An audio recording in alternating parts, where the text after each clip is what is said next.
तो कल मैंने एक बहुत ही प्यारी सी वीडियो देखी है। तो तुम्हें तो पता है ये तो साल का एंड आ चुका है। और मैं जब ये वीडियो बना रहा हूँ तो आज क्रिसमस है। तो मैं एक बात बताना चाहता हूँ। तो मोस्ट ऑफ द पीपल, मुझे मिलाकर मैं भी उनमें से हूँ, हम हमेशा पास्ट के बारे में वरी रहते हैं या फ्यूचर में कुछ होने वाला है उसको लेकर टेंशन रहते हैं, लेकिन कभी प्रेजेंट में जीते ही नहीं है। अब ये सबके साथ हो रहा है। अब वो या तो पीछे की बातों को याद करते करते करते करते हमेशा दुखी रहते हैं और डिप्रेस रहते हैं, या वो फ्यूचर के बारे में सोचते रहते हैं कि अगर ऐसा हो गया क्या होगा, अगर वो ऐसा होगा क्या होगा, अगर मैं कुछ नहीं कर पाया तो क्या होगा। और इसी चक्कर में वो अपने प्रेजेंट को बिल्कुल जी ही नहीं पाते।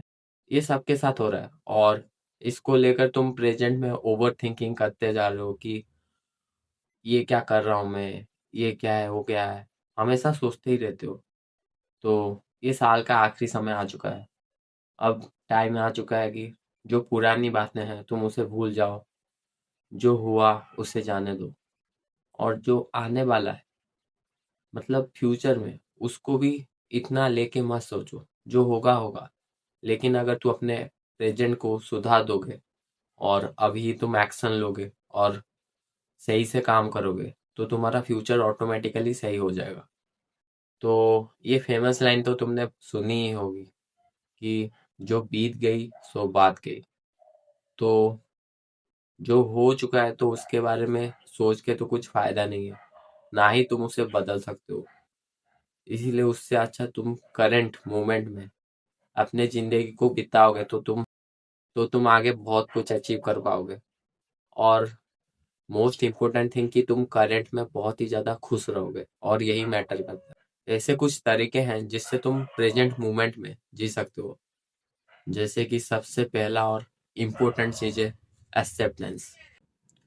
अगर तुम अभी एक्सेप्ट कर लोगे कि हाँ, पास्ट में कुछ ऐसी चीजें हुए हैं जिसमें मेरी गलती है, जिसमें दूसरे की गलती है, और हाँ मैं ये एक्सेप्ट करता हूँ कि हाँ, कि ये बीत गया है और ये गलत हुआ और मैं कुछ भी नहीं कर पाया, तो इससे तुम्हें बहुत ही ज्यादा स्ट्रेस रिलीफ मिलेगा और तुम इसके बारे में और ज्यादा सोचोगे ही नहीं।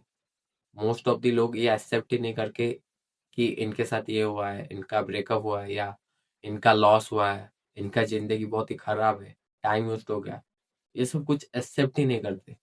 तो फाइनली ये साल का आखिरी, अभी एक्सेप्ट कर लो कि तुमसे कुछ हुआ है।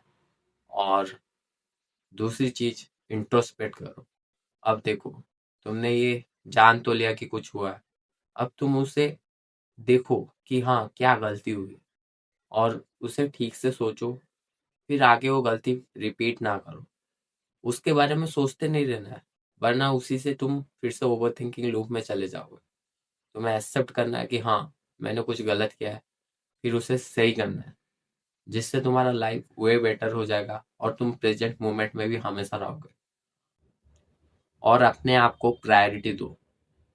कि जैसे कि तुम सोचो कि तुम्हारा कोई बेस्ट फ्रेंड है, तुम जैसे वैसे ट्रीट करोगे ना, तुम खुद को वैसे ही ट्रीट करो, ताकि तुम्हें प्रेजेंट में दूसरों को लेकर वरी फील ना हो। तुम जो कर रहे हो अच्छा कर रहे हो और खुद के लिए कर रहे हो, यही सोचो। और ये तो तुम्हें पता है कि अगर तुम लाइफ में कुछ भी डिप्रेस या ओवर थिंकिंग कुछ भी कर रहे हो, अगर खुद को लेकर बुरे बुरे थॉट्स आ रहे हैं, तो तुम एक बार हॉस्पिटल जाके देखो। वहां पे लोगों की क्या हालत है तुम्हें पता चलेगी। फिर पता चलेगी कि यार, उनकी लाइफ से तो मेरी लाइफ हुए बेटर है। मैं इन छोटी छोटी चीजों को लेकर परेशान होता हूँ, क्या हूँ मैं। इसीलिए जब भी नेगेटिव थॉट्स या कुछ आए तो एक बार बस हॉस्पिटल घुमाना, फिर पता चलेगा कि रियलिटी क्या है। फिर भी एक्सेप्ट नहीं हो रहा तो टाइम तुम्हें बता देगा कि हाँ मैं गलत था, कुछ करना चाहिए था, लेकिन तब तक और टाइम ही नहीं होगा, और तुम्हारे पास कुछ सही करने का चांस भी नहीं रहेगा। ये एंड ऑफ द ईयर है, तो I hope you will do well in 2026, और तुम्हें ऑल द बेस्ट। और जो हो चुका है उसे भूल जाओ, जो बीत गई तो बात गई। बाय।